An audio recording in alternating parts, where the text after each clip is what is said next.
പ്രധാനമന്ത്രിക്കെതിരെ കൊലപാതകി എന്ന പരാമർശവുമായി എൻസിപി സംസ്ഥാന അധ്യക്ഷൻ പി.സി. ചാക്കോ സ്വന്തം മന്ത്രിസഭാംഗങ്ങളെ ഉൾപ്പെടെ കൊല ചെയ്തയാളാണ് മോദിയെന്ന് പി.സി. ചാക്കോ പ്രസംഗിച്ചു. എൽ.ഡി.എഫ് കോഴിക്കോട് ലോക്സഭാ മണ്ഡലം സ്ഥാനാർത്ഥിയുടെ തെരഞ്ഞെടുപ്പ് പരിപാടിയിലായിരുന്നു പി.സി. ചാക്കോ വിദ്വേഷ പ്രസംഗം നടത്തിയത്.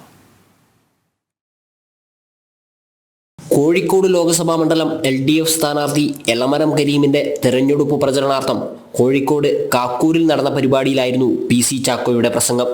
മുഖ്യമന്ത്രി ഉൾപ്പെടെ പങ്കെടുത്ത പരിപാടിയിൽ എൻസിപി സംസ്ഥാന പ്രസിഡന്റ് കൂടിയായ പി.സി. ചാക്കോ നരേന്ദ്രമോദിയെ കൊലപാതകിയായി ചിത്രീകരിക്കുകയായിരുന്നു. മുഖ്യമന്ത്രി എത്തുന്നതിന് മുമ്പായിരുന്നു ചാക്കോ പ്രസംഗിച്ചത്. 2002 ചോരപ്പാടുകളുമായിട്ടാണ് മോദി അധികാരത്തിലേക്ക് വന്നത്. എത്രയോ ആളുകളെ കൊല ചെയ്തു, സഹമന്ത്രിമാരെ കൊല ചെയ്തു, തങ്ങൾക്ക് ഇഷ്ടമില്ലാത്തവരെയൊക്കെ കൊന്നൊടുക്കി ഒരു കൂട്ടുമുന്നണി ഉണ്ടാക്കി എന്നിങ്ങനെയായിരുന്നു ചാക്കോ പ്രസംഗിച്ചത്.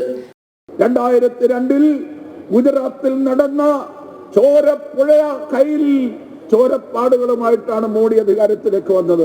എത്രയോ ആളുകളെ കൊല ചെയ്തു, സ്വന്തം സഹമന്ത്രിമാരെ കൊല ചെയ്തു, സ്വന്തം മന്ത്രിസഭയിലെ മന്ത്രിമാരെ കൊല ചെയ്തു.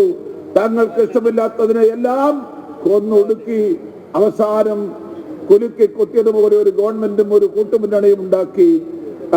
അന്ന് വരെ ദേശീയ രാഷ്ട്രീയത്തിൽ അത്ര പ്രമാണിയാകാത്ത ശ്രീ മോഡി അധികാരത്തിലേക്ക് വന്നു.